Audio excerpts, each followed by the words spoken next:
Hey now, and how are you doing? Want to welcome you to the next episode of Peace, Love, and Bring a Bat. Today, we're definitely going to be talking about leadership. We're going to be talking about our brains, being athletes, and all the other things that also talk about the organizational leadership. So I can't wait to bring on my friend Arnold. How are you doing today, Arnold? I'm excellent. Thank you very much. Happy to be here. Okay. Why don't you tell us a little bit about yourself, and then we'll dive into the questions and things.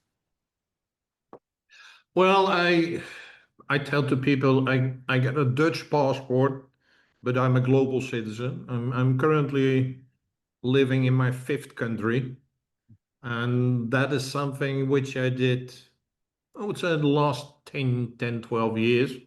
Before that, I mostly lived in the Netherlands, but I had corporate roles where I traveled throughout Europe. Sometime I worked for corporate America. I had some time corporate responsibilities. So I was 1 week each month in the States. So that is why I'm, well, reasonably versed in talking English to you. And so I grew up in a dysfunctional family, it would be called by now, where mental and emotional health was at a very low level, I would say. But these things were not labeled like that when I grew up.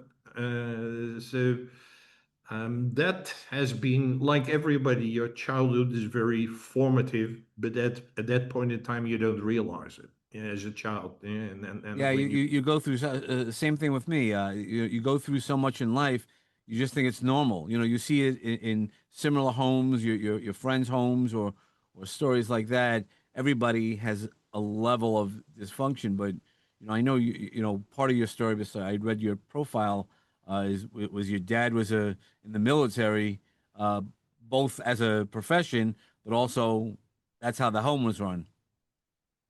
yes, that was not nice, and that had a huge impact on everyone, and not only on me, but also on my sibling, also on my mother. So that created an environment where, as a child, you are, well, unless you run away, but it's like you're stuck to it. So you don't have a choice. So that is where I grew up. Then, well, where I went to school, university, and I started working mainly in technology, which it was the 80s.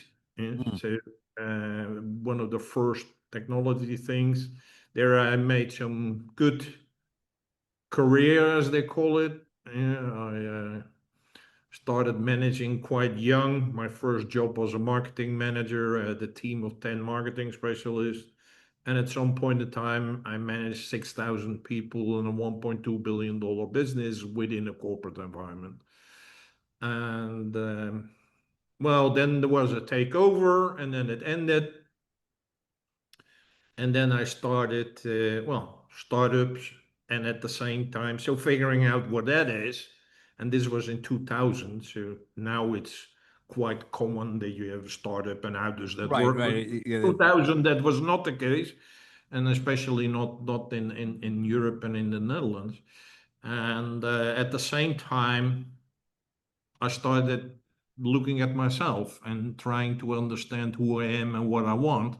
Because previously, and that's what I'm now doing, is I had no clue and no care, because as long as you meet the expectations of other people, you were okay. mhm. But it was only when I was beginning of my 40s when my first coach, and again, this was in the year 2000, 2001. Even then, coaches weren't as prominent as they are today. Oh, and especially not in Europe. So well, it started, I think, in the UK, and then later in the US, and then to Europe. But all these things, and he started like, I was rambling to him because I'd been the general manager of the last and whatever, and I was ranting to him and like, I don't want this anymore. I don't want this anymore. I don't want this. I hate bosses. I don't want boss. I want to be the boss or nothing else. Blah, blah, blah, blah. So I was ranting, and he was like, "Okay, Arnold, I understand, but what do you want?" Mm. And I had no answer. Yeah, because this was the first time in my life ever that someone had asked me that question. right. And that's what I was going to say is, you were always told you weren't given and you weren't given an option. You weren't given even an A or a B. You were just told B or A, and that's what you had to do. You had to follow through. Exactly. So it wasn't in my upbringing, it wasn't at school, it wasn't at the university, it wasn't in my work. Nobody ever is like, just like you said, like you do this, and if you don't do it, you're gone. Yes, so it like, and or you don't make the exam, or you don't. Yeah, so it like, so for me, it was like, well, normally I can easily express myself, but I was like, what? What do you say? Ask. So that's why I say it's like there was an entrepreneurial journey, but also the journey inside. Yeah. Sure. Yeah, and well, obviously you had to change, and you're a changed person. Why is change so hard? I've been kind of struggling with that question. I now have an answer, but for a long time because my work in the corporate environment would now be labeled with innovation. Mm, So I have designed and implemented new products, new services, new business models, new technologies, which is now labeled innovation. But innovation is a word, well, it's not even 10 years old. Before that, I, I had a home in marketing, business management, business development, whatever. There was no innovation department or right. a chief innovation, or those things didn't exist. But anyway, I introduced this new stuff. But when you introduce that new stuff, you're always faced with resistance. There's Mm, always resistance. And it'll like be, why should we change that? Why should we do something else? Oh, you want to do this? It didn't work in the past, it won't work now. And all of these things, everything is around resistance. Indeed, like I said, people don't want change. People mm. dislike change. And the people who want change, they want someone else to change and not themselves. Right. That's why I always joke. When I was working with in mental wellness, everybody wants to be well, but they don't want to have to do the work to be well. Exactly. And so it's like, so I'm used to that resistance. What now my opinion is, I believe in the design or the setup of human beings. It's built in that there is a resistance to change. Mm, Why is that? The reason is quite simple. They trained on average, most people, let's say 15 years, from your fifth until you're 20 years old, they train you to become a cock in a machine. They right. train you to be conformist. They train you to be an obedient employee slash slave. And that is how they train you. So they don't want you to change because like, hey, I invested you 15 years to get you to this level. Right. We don't want you to think otherwise. Well, and we don't want you to leave, right? We invested you. We built you and we trained you. Then, we don't want somebody else to benefit off of our backs. Yeah, so it's like we put But that's not time and how effort and corporate America. money inside. So we don't want you to change.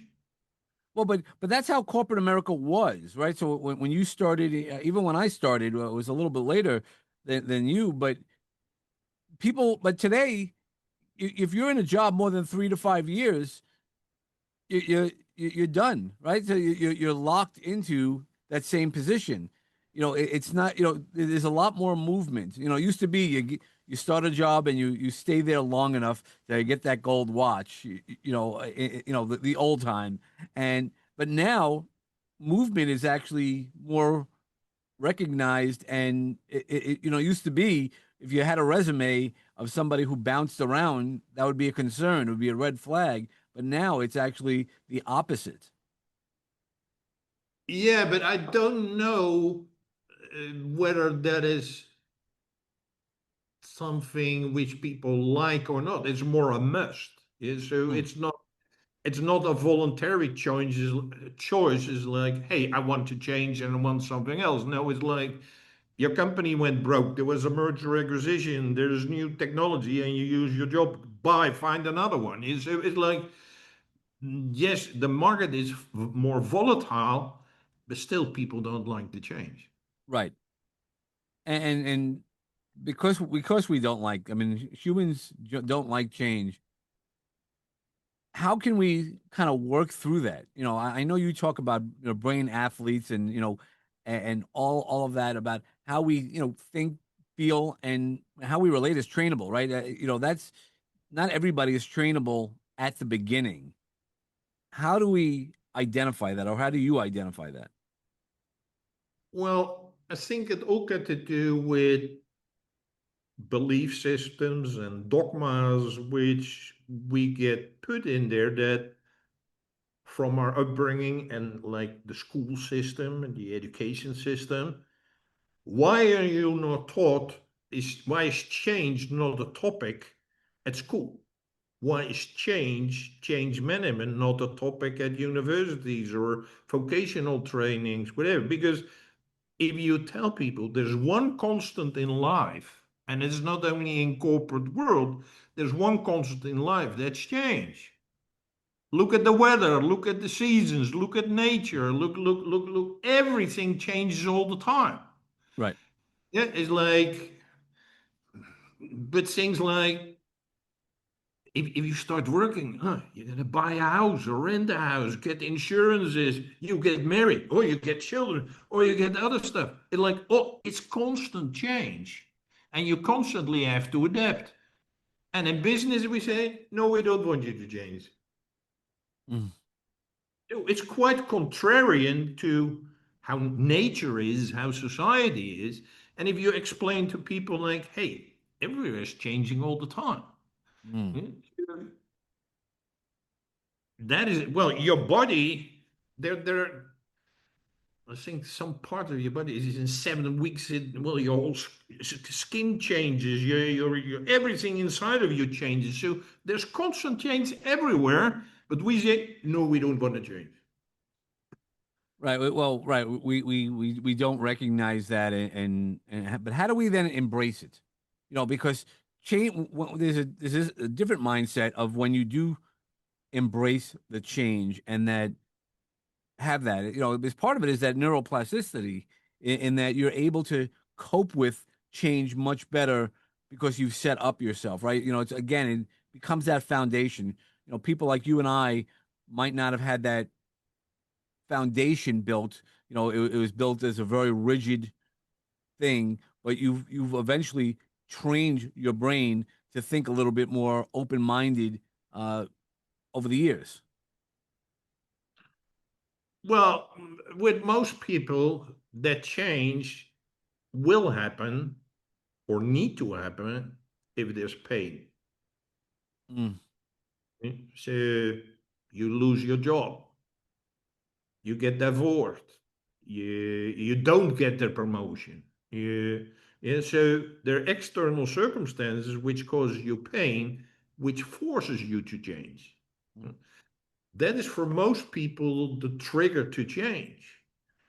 And you don't want it, but you have to. Well, you need to pay the rent. Yeah, you need to pay your mortgage. So it's like, yeah, or I need to learn a new technology. I have been a COBOL developer most of 20 years of my life, and now nobody cares about that anymore. Yeah, Right. so it's like all of these things are happening because it's pain. There is another, but it's a very small category of people, and those are mainly, I would say, sports people, especially when it's like, I want to win a gold medal, I want to be a Mhm. world champion, yeah, and whatever. And that's where I want to do everything for. So they got more like a positive, inspiring goal. But for most people, change will happen once there is some level of pain. Yeah. Well, because I guess we have to, kind of unlearn some of the things that we learned. Yeah, that is what I call unconditioning. Hmm. It, it's basically it's removing the straitjackets of other people's agenda. Yeah. Definitely. And that also goes back to how our brains are wired. Some of the techniques that I work with are related to the amygdala, right? So the fight or flight response system. How do we, how important is brain health, and when we're able to with our coping mechanisms and our training to have the most optimized brain. Well, I don't know the exact date, but let's say 30 years ago, a terminology like body fitness didn't exist. There Right. were no gyms. There were some people who did a little bit of sports, but it wasn't there. Now, almost everybody knows about body fitness. It's like, hey, I go to the gym, I play tennis, I go swimming, I go running. All of the, and if you ask why, most people understand that you need to do it to stay healthy. Mhm. But 30 years ago, it didn't exist. My parents didn't go to the gym. My parents didn't go to any sports or whatever. It didn't exist. So now people understand that, like, wow, in order to get my body functioning at the right level, that is what you need. Why do you need it for your body and also for your brain? Is that after the age of 30, your capabilities start to decline. Mm. Yeah, your physical strength, everything starts to decline. At first, it's slow, so you don't notice it. But over the years, when you get in your 40s, 50s, 60s, 70s, 80s, it starts to ramp up and go faster and faster. That is after the age of 30. The same is true for your brain. That is why I'm introducing brain fitness. Is like, hey, just like after your age of 30, you're working on your body, you need to work on your brain because your brain will also over time degrade and deteriorate. So that is why it's crucial, just like you are practicing hopefully daily or at least a few times per week your body fitness, you Yeah. exercise, your mobility, you do the same for your brain. That is what I'm introducing. And how did you come along that? I mean, not only just by seeing it, but you're an expert in it now at this point. So what did how did that journey come along? It's not a, as you know, Dave, it's not a straight line, and it's not, No, nothing's a yeah, straight line. Yeah. and it's not something which I envisioned. But I told in my introduction, like, I grew up in a dysfunctional family where mental and emotional levels were very low, but that plants a seed. That plants a seed, like, what is going inside of me is more important than the outside. And in the corporate environment, I worked in the service business, in a computer company of servicing things. But what is service? Service is not tangible. It's not a product which you can hold in your hand. And service is mainly, in our case, it was an engineer who we sent to the client to repair a broken computer. Mm. So it's human behavior which drives whether your service is successful or not. So that is why I had to look at behavior of people and what's going inside of people rather than, because the inside of people determines the outside of people. Yeah? And that is laid the foundation where it's like, how are things inside? Fast forward to 2019. I was literally, well, I lived in the Netherlands. Most people are on a bike. So I was on a bike and I was going to a, let's say, mental hospital with my sister because she had been diagnosed with depression, which she already had as a teenager, but it was only officially diagnosed just a few years, short period earlier. And she was kind of forced to go through a program with all kinds of therapies and things, but it made the situation actually worse. And she was getting nervous and like, oh, what should I do and whatever. Well, it's not nice. It's like someone who is already depressed and emotional, and then you go to a program which is supposed to help you, and it makes things worse. So and these guys were not listening to her. So I said, I'm going with you, and I'm going to talk to the management. So I went on my bike with her to talk to those guys. Their knowledge about mental health and psychology was, well, I could say it was only what they had at university. And by that time, I had 20 years myself. So it's like, Sure. and I said, and well, I had to use all my kind of negotiation tactic because they were only interested in utilization. I say, we have a training, we still have 2 spots open, she can be there. Yeah, but she did it, and she disliked it. Well, we don't care. So that Right. is It's like it's like a conveyor belt. You know, you get on the conveyor belt. Either you take that slot on the conveyor belt, or you don't take it. This is the program, no matter how you look at it. yeah, and we have a problem because we got 2 open slots, and you're going to fill that slot. Hmm? Yeah. So that is one thing. So when I was on my way back, I'm like, this is once you're in that position, you're not good. You're really, really screwed. Mm. So at that point in time, I was taking care of my mother with dementia and Parkinson. Mm. Wow. I was her full-time care provider. Wow. That's hard. So I was with Caregiving is my so hard. sister with the depression. I left her. She lived by herself, so she got her home. And then I was towards my mother, and my mother's dementia. And I'm like, both cases, well, are kind of lost. Yeah, so it's like, yeah, Yeah. Yeah. That's the part we don't talk about as a society that much about caregiving, right? We all expect to take care of our family members or, you know, but the toll that it takes on us becomes so heavy for us to really go forward. How do you go forward? I've learned how to balance it, but man, it is not easy. it absolutely is. But then I fully realized, Dave, at that point in time, you should try to prevent to get in the situation of either my sister or my mother. Mhm. And what can be done for that? And that's how I came to doing my research and understanding is like, hey, you should start much earlier in life to work on the prevention and the optimization of your brain health rather than wait too long and then say, oh, I got dementia. Can I do something about it? No, you can't. You're too late. Right. Yeah, you have to do it beforehand, right?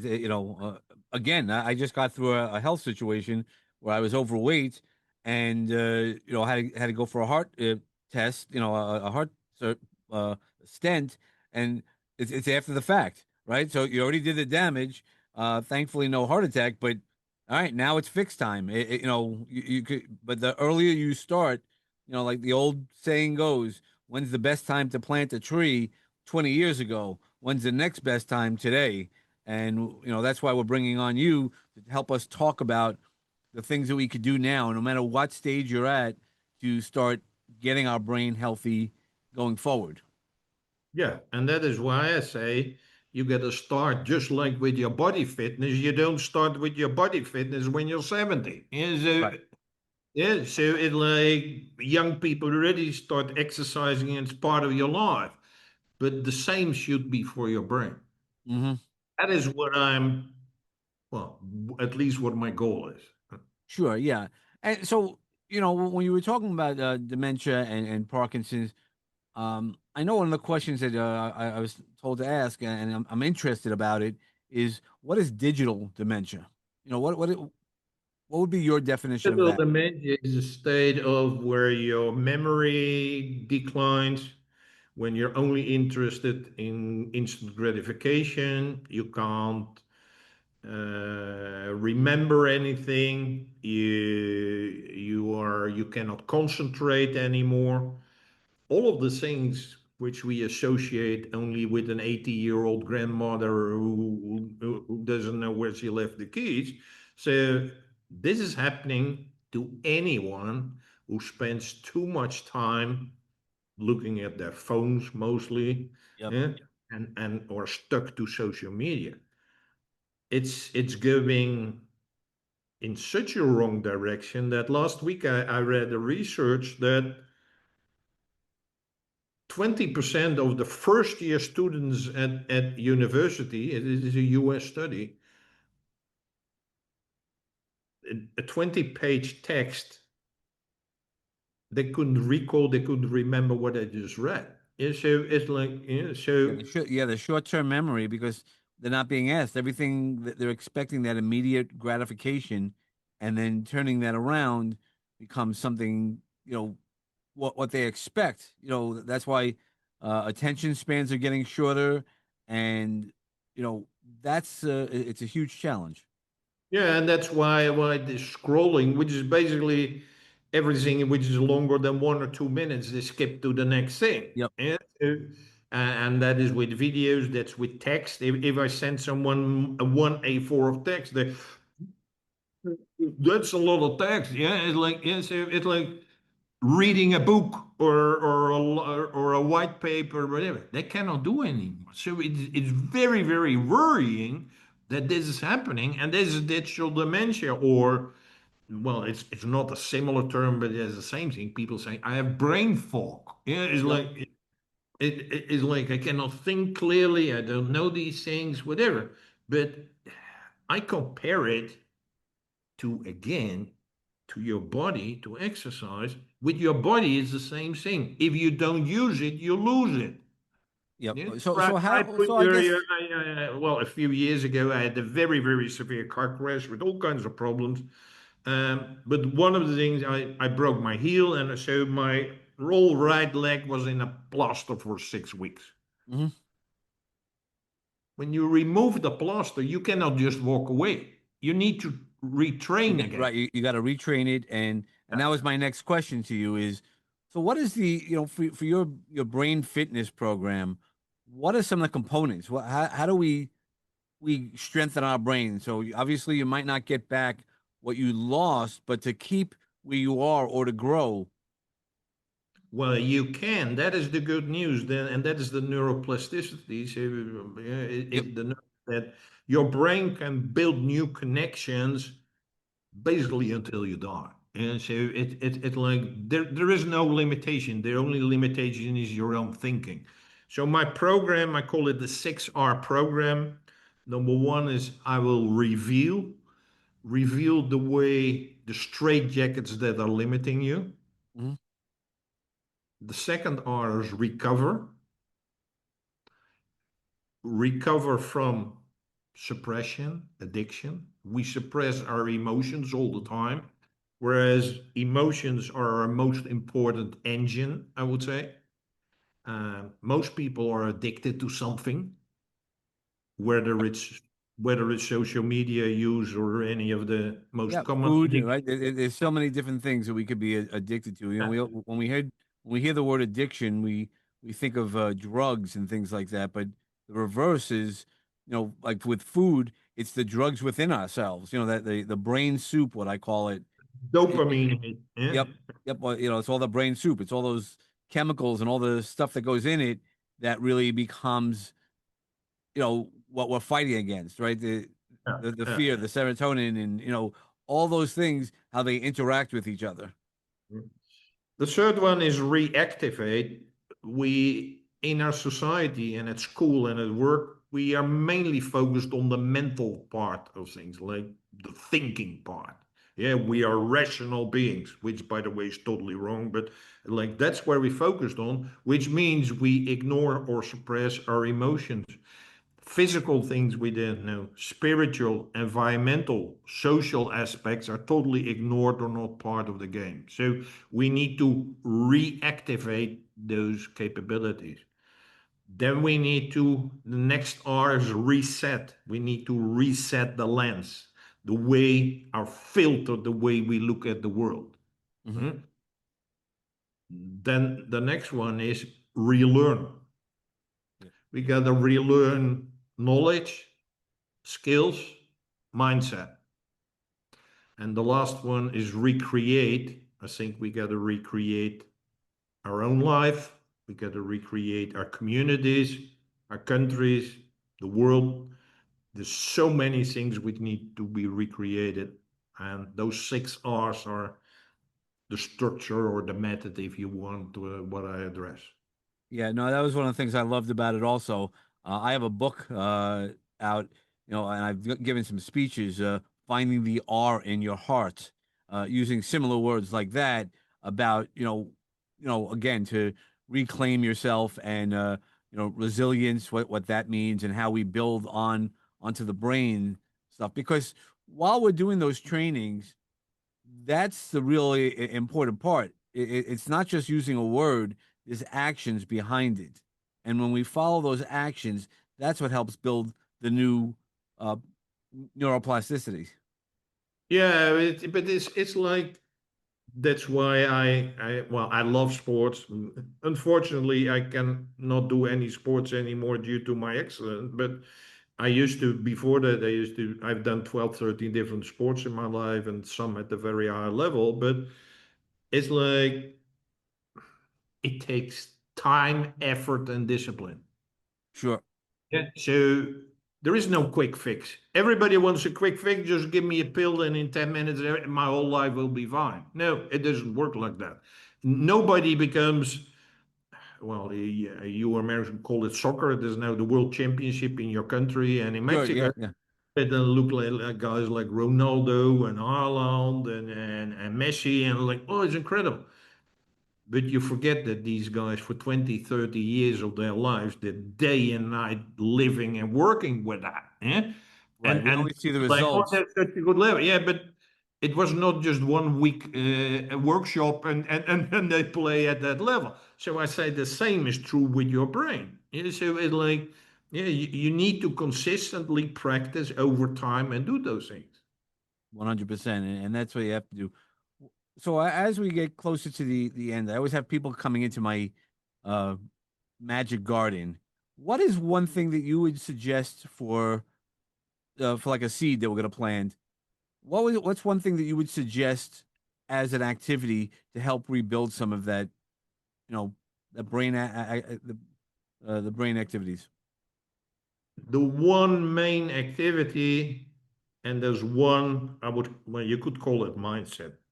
The activity is each day learn something, can be very small, doesn't have to be big, or just one word in a new language, or you see a bird and it's got a red head and neck, and it's like, what's that bird? I'm gonna find out what that word is. Eh? So learn something new, create something out of what you learn, and create can be you combine tonight different ingredients and build a dinner out of new ingredients which you never combined before. Yep. Mixing things up, right? Break those patterns. It's the pattern interrupt that helps us build some of that neuroplasticity. It's And learn, create, care, and Mhm. care about yourself first, Mm, and then care about other people. Yeah? It's like, well, you know the story about the oxygen mask in a plane where the yes. stewardess says like, this is how you pull it to you, whatever, and then it says to the mothers like, put it first on yourself and then on your kid. Yeah. Yep. Be- because if you got it on your kid and you're doing it and you lose your own oxygen, then you're not going to be helpful to the kid. Yeah. So my mindset thing, which is sounds simple, it is not. Be kind to yourself. That's a huge one, right? Because the voices we hear and growing up the way you did, I'm sure a lot of your life was spent hearing those voices. Like you said, when you were with that coach, when he asked you what would you like, and it froze you. I remember doing that with my own mother.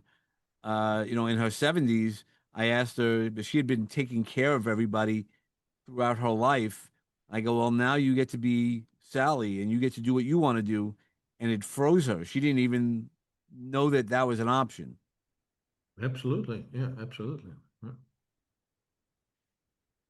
So I guess the goal is really for us to keep working on the training, learning, less doom scrolling, and because we can slow down the aging process by taking an active, again, even working out physically, in all aspects of our life.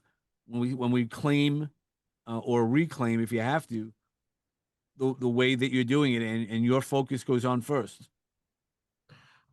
Yes, and it has been proven that it works. There's research around dementia and Alzheimer's that up to 90% of it can be prevented. Hmm? Yep. And you can still learn and grow up until your 90s. So there's no limitation. The only limitation is if you think there is a limitation. Correct. Yeah, yeah. Remove all those limitations that you think that are out there, and recognize that within yourself. There's another R word. Uh, you know, do you have a favorite R word? I haven't asked that question in a while. I used to ask all my guests because of the R in heart. Do you have a favorite R word? I would say reveal. It's reveal all the straitjackets that are limiting us. Hmm? Nice. I have currently identified a few of them, and there's 71. Yeah, and most probably there are at least 100 more of which I don't know. But it's like there are a lot of straitjacket limiting us, and that is what I'm revealing because most people, including myself, don't know why is it not working, why is this, why is that, or whatever. It's like, well, when I say if the last comparison is with sports, I say how many people who win a gold medal, become a world champion, are wearing a straitjacket, and they look like, why not? Nobody wears a straitjacket. Yeah, Right. but why are you? Right. Why are we torturing ourselves, and holding ourselves back, and that's where we have to recognize another R word, what is holding us back, right? Because you could be wearing a straitjacket and not know it, and a lot of people are, and they don't, because they don't recognize it. You have to recognize those things. Do you have any tools on how we can recognize, some of the straitjackets or the limitations that we have? The basic thing is that you feel like you did your best on every level and it still doesn't work. Hmm. And you cannot figure out why it didn't work. Then there are straitjackets. Yep. And that's where you have to look at it, and be the magician, using your metaphor, be the magician to figure out how to get out of your straitjacket and get free again. Yes. Well, how can everybody find you? The most easy thing is to go to my website, which is called brainathletes.club. It's one word. Brain and athletes is plural. So brainathletes.club. There I can find my trainings, what a brain athlete is, and I hope you want to become one. And but also my email is there, my social media links. You can book a meeting with me just if you want to have a further conversation. So brainathletes.club. Okay. We'll definitely add that to the script, to the show notes. And I just want to say thank you for all of your time. This was really interesting. I appreciate it. I love talking about neuroplasticity because I know from personal experience what we could do and what we could change to then make our lives so much better and healthier. Absolutely. And for everybody else, I hope you took some notes from this episode, as well as when you're going forward, having a life of peace and love. And when you bring your bat, bring some awesome thoughts, some of the information that Arnold had shared with us earlier today, and have a great day. It's your sweet spot.